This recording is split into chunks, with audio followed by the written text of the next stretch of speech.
रथ चले घू चक चले घू सान भौणी मोर हेगलु छु नाई मो कुआडे जाइनु एइटिके डेली बेसिस जिनस किछि आनिबा पे मार्केट आसीथिलु।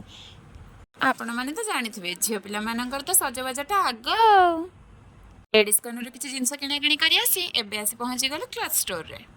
क्लॉथ स्टोर रे किछि ड्रेस मटेरियल किणी आमे बाहरी गलो रोल खाइबा पे मार्केट आसी पुणी किछि न खाइकी सेमती पळेबु एमती कोन हेइ परिबो। खाइके सेठू आसला परे बाटरे देखिलु प्रभु श्री गणेशंकर बहुत सुंदर मूर्ति। एते सुंदर दृश्य भाविली आपण मानक सहित भी टिके शेयर करदेबी। प्रभु को देखि मन पड़गला कि बो पूजा पाई फल आनिबा को कहिथिले। सेठू फल किणी बाहरी गलु। सेठू आसी डायरेक्ट पहुँचलु जेजेंग दुकान ने। जेजेंग दुकान नु किछि सिलाई सामान आनी तापरे घर अभिमुखे प्रस्थान कलु।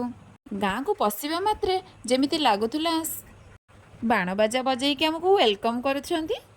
अरे नाई मो देखिला बेलू प्रभु श्री गणेश विसर्जन थिला। जानिछंती गत शुक्रवार दिन आम ग्रामर युवपीढ़ी माने बेस सुंदर भाव पारंपरिक ढंग से पाला अनुष्ठित करथिले एवं समस्त व्यक्ति मानक पई प्रसाद सेवनर व्यवस्था रखिथिले। आपण देखिले ना बे गोटे गोरिला गला पूरा भसाणी से विशेष आकर्षण थिला। छोट पिला माने देखि कोन डरिबे मु तो देखि पूरा डरी जाउथिली। भसाणी हबो पुणी नागिन संग बाजिबनी।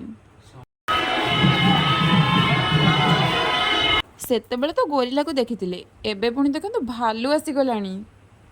शेषरे जे प्रभुंक पई ए साजसज्जा बाण बाजा तांको दर्शन कर। एहीपरि भावे आम ग्रामर युवपीढ़ी माने प्रभु श्री गणेशंको विदाय देले।